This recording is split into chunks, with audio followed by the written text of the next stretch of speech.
Hello there and welcome back to a new modern point-and-click adventure game video. Sorry it took so long, but I was very busy in the last few weeks working on my own games like Skylands, a modern reimagination of Sky Roads, the MS-DOS classic if you know that, but that's finished now and can be downloaded for free on itch.io, link in the description below. But that's not what we're going to talk about today, it's all about point-and-click adventure games, our favorite genre here. So without further ado, let's get into the video.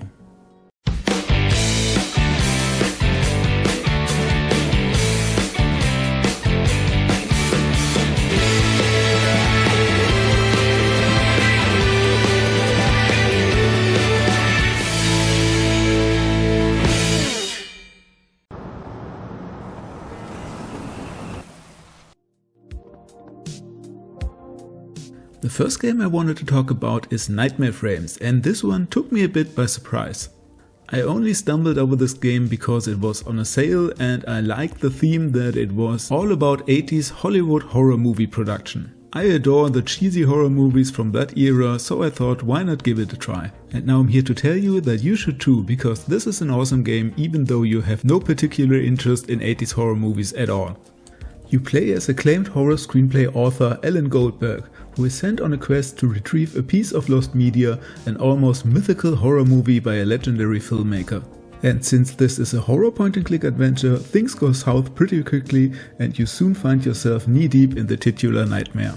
Gameplay-wise you won't find many surprises here, but the puzzles are very well balanced and all make logical sense. Overall it's more on the easier side, but the puzzles are hard enough that you feel smart after solving them nevertheless. The only thing that was missing for me here was maybe an option to highlight hotspots, but most interactable objects are easily discernible at first glance. The graphics of the game are a bit deceiving in my opinion, because when I first looked at it I was not really that impressed with the pixel art, it was a bit simplistic at first glance. But when actually playing the game, the aesthetics really come together and create a very moody, dense atmosphere. Especially in the later parts when the game gets a bit darker, it pulls you in and creates this real feeling places that you wander through. The great synthwave soundtrack then makes the immersion complete. Now what really makes this game shine is its story. Rarely have I been captivated by a story in a point-and-click adventure like this. It takes a bit to get going, but then you're in for a ride. It's just such a great mystery and you always want to know how the story continues. It's not easily foreseeable and there are many interesting and likable characters. Not going to spoil anything here, but the story really stuck with me. And now I can't wait to play The English Haunting, which is the newer game from the same developer. I will tell you about that in another video.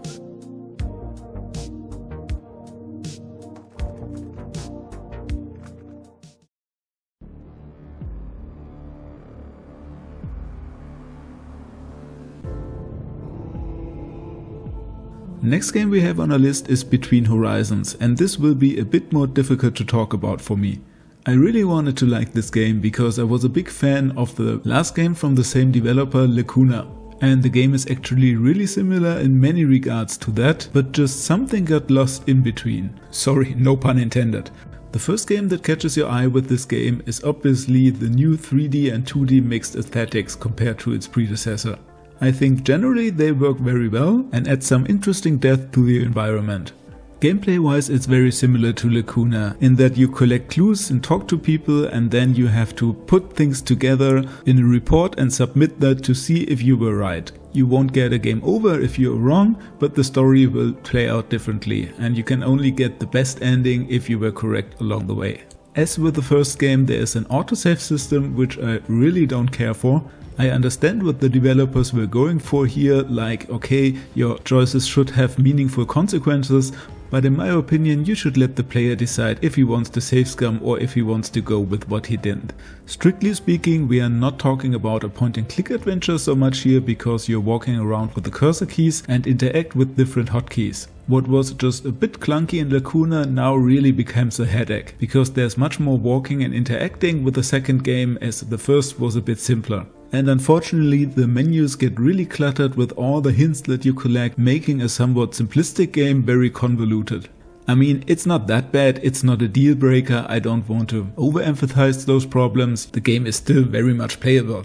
The bigger issues I actually had with the game was its location and the story. The whole game takes place on this giant space station, and with that comes many empty corridors you walk through, and everything felt very technical and boring to me. And I'm a big science fiction nerd, but still I need more variety than that in a point-and-click adventure. And where the locations couldn't hold my interest, neither could the storyline, unfortunately. Just compared to Nightmare Frames, I didn't want to know what was going on, I didn't really enjoy the characters, and there were no real surprises on my side. Don't get me wrong, it's all well crafted, it all works from that standpoint, and maybe that's down to personal preference, I'm not sure about that. I mean, there are enough movies that are highly regarded that are absolute snorefest to me personally, so maybe you will enjoy it more, I don't know. Anyway, after Lacuna, this was a bit of a disappointment to me.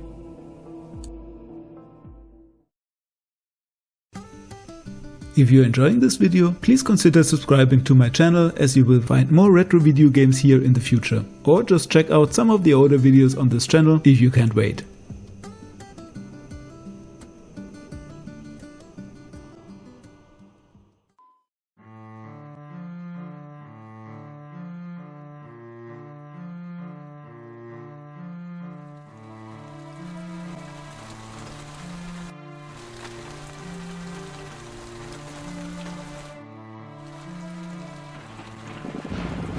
Mind Witch's Family Disruption was another pleasant surprise for me. A few months before, I had played a game from the same developer called Vlad Circus that was free on Amazon Prime. It was also a point-and-click adventure, but also had some survival and combat mechanics thrown in, and while it was a nice little distraction, I didn't really get into it. I didn't even know those games were related, but after starting it, I immediately recognized the similar keyboard control scheme as in the other game. So I was a bit prejudiced going into the game, which makes me even more excited after a full playthrough to tell you that it's great. There is still some combat in the game, but it's there is still some combat in the game, but it's much more spread out and is only used occasionally to heighten the stakes. Also, you can sign a contract with the devil when you die, and from this point on he will help you in combat, making enemies a real pushover. Even though generally I prefer mouse controls, the keyboard controls work pretty well, and even better if you use a gamepad. You're playing two different characters throughout the game, a wheelchair-bound professor of the occult and his assistant. You can switch between the characters at almost any time, and what's really interesting is that the professor has some special abilities you can use, where he leaves his body to go into a ghost-like state where he can talk to the dead, go through doors, and mind control some people to do his bidding. These abilities unlock throughout the game, so there's always something new you can try out. Even though the graphics are very low res, I found them very charming and atmospheric. The game definitely has its very own unique style, which is also true for its humor.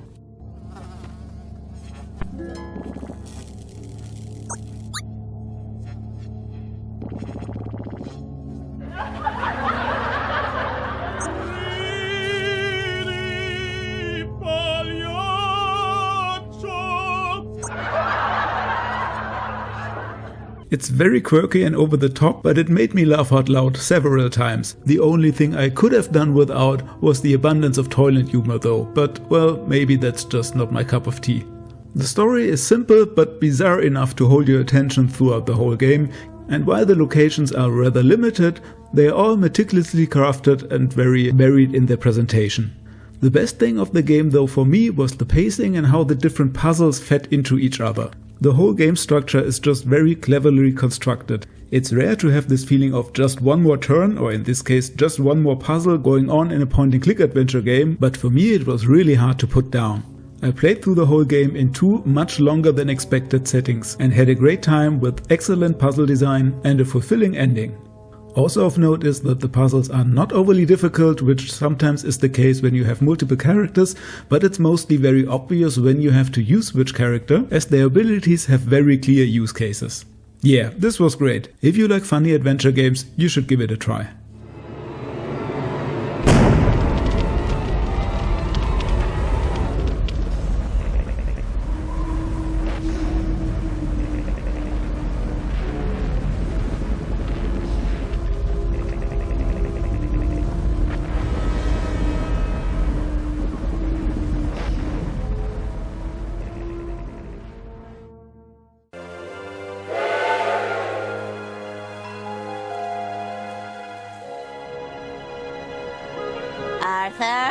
stop your dilly-dallying.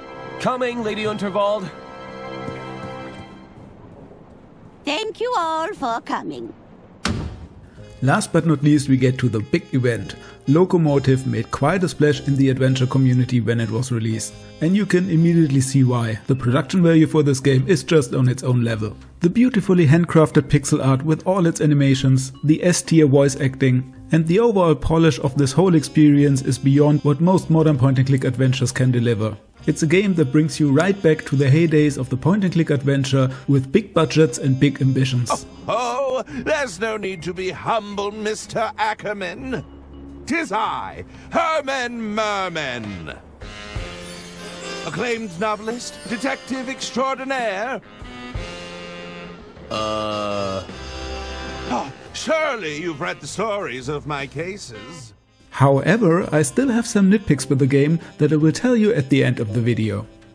You start out with the character of Arthur Ackerman, an attorney that was immediately very likable to me. There you are, Mr. Ackerman. Kid, are you blind? We're trying to create an atmosphere here.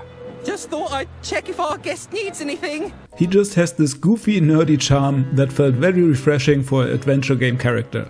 Later on, you also control the agent Diana Osterhagen and the author/detective Herman Merman. Great and funny characters in their own right.